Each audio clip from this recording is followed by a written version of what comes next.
Welcome to the WRAL Daily Download. I'm Grace Holland. Last week, a convicted murderer serving a life sentence escaped custody on the way to a doctor's appointment. Man, 30-year-old Ramone Alston, who escaped from the UNC hospital in Hillsborough, and was serving a life sentence for the death of Malia Williams, the 1-year-old who was playing outside in Chapel Hill when she was shot and killed. The search for an escaped murderer is entering its 5th hour. Stretching into its 15th hour tonight. Over 21 hours now. Police have now searched for more than 30 hours for him. It took a 3-day manhunt to find Ramone Alston. Authorities captured Ramone Alston just before 2 this morning in Kannapolis. That's about 30 minutes outside of Charlotte. And a woman accused of helping him escape.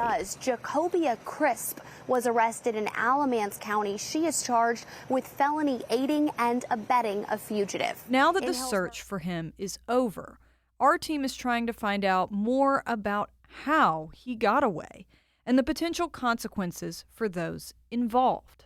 WRAL Durham reporter Monica Casey joins me by phone from Orange County. Monica, thanks for being here. Thanks for having me. Where is Ramone Alston now a week later? Right now he's in the Granville Correctional Institution. The state calls that high security maximum control. They say that is their most secure unit in the entire state prison system. He was previously in the Bertie Correctional Institution, and that is just over about 150 miles from where he escaped in Hillsborough. What is the conviction that put him in prison in the first place? I know this is a case that also has ties to Orange County. It does. It happened on Christmas Day of 2015. We were sitting out there, the kids were playing with their brand new toys, and it happened so fast. Police believe the suspects fired shots from a car as it was leaving the area. Baby Malia was rushed to the hospital where surgery was performed, but she died from her injuries 3 days later. This is what loved ones had hoped for, justice for 1-year-old Malia Williams. 22-year-old Ramone Alston was arrested by U.S. Marshals and brought into custody as well. He was convicted of the murder of 1-year-old Malia Williams. This happened in 2015. He was convicted in 2018. And what is the timeline of events leading up to his escape when he left Bertie Correctional Institution early last Tuesday? It was definitely early. So he was put in the vehicle at Bertie Correctional Institution just before 4 o'clock Tuesday morning. And he went from there to UNC Gastroenterology, which is in Hillsborough. He arrived at that Hillsborough UNC location around 6:50 in the morning on Tuesday. He was escorted to the back of the building there about 6:59, and at 7 a.m. he ran and escaped. Authorities placed the call that he had ran away by 7:01. We are notifying our units. Where was the last place exactly he was seen? Where was he running from? What door? Where was he? He's running from the hospital emergency room. Okay, which door? Is it the emergency room door? Yes, right here in the back. We were going to pull him out the vehicle. He got his cuff on. He can't go that far. He just took off running. It's obviously a long drive from one place to the other, but once he was at UNC, it has all unfolded really quickly. From there, the manhunt to find him took about 72 hours. Right, and I think we've all been struck by how quickly everything happened once he got to Hillsborough. What do we know about the officers that were involved in that? So we know that right now they have been placed on a non-transportation detail. They're not on administrative leave, but they are going to be part of the internal investigation into just kind of what happened around this. Right now, there's not any indication that there was any wrongdoing on their part, but they've been removed from that kind of detail going forward for now. So, as you said, it took 3 days from that point to catch him again. How did the day of his arrest play out? I know that it was a pretty early morning for you. It was. I happened to be on the morning shift that morning, so I woke up to this news around 2:45 in the morning. We learned he had been arrested just before 2 in the morning on Friday at a hotel in Kannapolis, North Carolina. He was arrested by the FBI's Charlotte SWAT team, Charlotte Mecklenburg Police, and Kannapolis Police. We know he was captured without injury, and we actually have some viewer video of that arrest. It obviously looks like a calm situation as they're bringing him into custody. We have asked law enforcement what drew them to that hotel. Basically, how did they find him? We haven't gotten an answer on that yet as they continue to investigate the situation, but we could learn more on that. After he was arrested really early in the morning, we learned that a woman named Jacobia Crisp was also arrested. She was taken into custody in Alamance County. She posted bond by about 10:30 on Friday morning, and she was out on bond over the entire weekend. All right, let's take a quick break right there, and we'll be right back.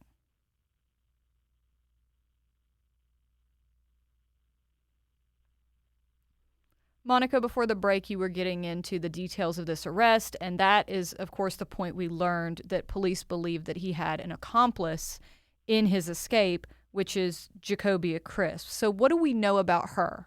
We're still working to learn a little bit more about who she is, but we know that she doesn't have a vast past criminal history. She does have quite a few driving infractions that are through the court system, and she has some pending speeding charges. We also know that she does live in Alamance County, which is where she was arrested. Obviously, that's pretty far away from where Alston was in Bertie as well.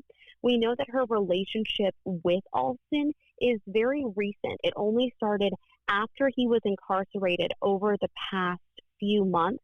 Law enforcement has declined to expand upon how these two got into contact, but they point out that he was in prison and she wasn't. So this is clearly something that happened over the phone in some capacity. We do know that Alston has 16 total infractions during his prison time, and the majority of them are for possession of an audio or video device. Those go back years, and his most recent infraction is from January of this year. So we mentioned earlier in the show that at the time that we're recording this, you're in Orange County. You've been covering her court appearance on Monday. So what happened when she went before a judge? So this was her first appearance, which is something that happens for everyone, whether you have bonded out or not. This was very quick because she had bonded out. This appearance was at 2 o'clock Monday afternoon. So she came into courthouse, not from the jail, but just from outside. She was assigned a public defender in court, and that was basically it. It was less than a 5-minute hearing. In one of her mugshots, she's actually wearing a Walgreens pharmacy tech uniform, and Walgreens confirmed to me today that she no longer works there. When the judge assigned Crisp a public defender, he cited her current status of unemployment. So it does look like between Friday and now, she no longer is employed at Walgreens. We did try to talk with her outside after the court appearance. Can you tell us about her relationship with Mr. Alston? Are you a family member? She was there with a woman who said that she was the grandmother of Crisp's child and Crisp's grandfather. So Crisp did not say a single word to us the entire time we were outside, asking her, how did she form this relationship with Mr. Alston? How did they meet? How did all this happen? Her grandfather was the only one who said anything. Will you talk with us about how you met Mr. Alston? She's not allowed to say anything to nobody. Y'all get all these damn cameras out of from her attorneys? And all he told us was that Crisp was told by her attorney not to speak to us, and she did not. Do we know yet when and if Alston could face any more charges for his escape? He definitely could face more charges. If he faces them, it would probably be a felony escape from prison charge. But as of now, in the e-court system for our state, no formal charges have appeared under his name. We were told on Friday at the press conference that law enforcement were still trying to determine if Alston had committed any additional crimes while he was on the run. We have no news of that at this time. One question we did have was, given Alston's escape history now, if he has a first appearance like Crisp had here in Orange County Court on Monday, would that be in person or virtual, given his history of escaping? And we were told there's nothing on the schedule yet, so it's not clear yet if that would be in person or virtual. Those can go either way. Often when we cover Durham, someone who is still in custody appears virtually, so it's not unusual, but that could be the case for him. And obviously, in Alston's case, he was facing a life sentence to begin with. But in the case of Crisp, how much time is she potentially facing? So she faces 2 felony charges that are different classes. The first one is called a Class H felony, and it's aiding and abetting a fugitive. So in that case, she's charged with actually helping Alston escape. That has a maximum of 39 months in jail. The second felony is a Class I felony, and that one is harboring a fugitive, so basically helping Alston after he escaped. That charge carries 24 months in jail.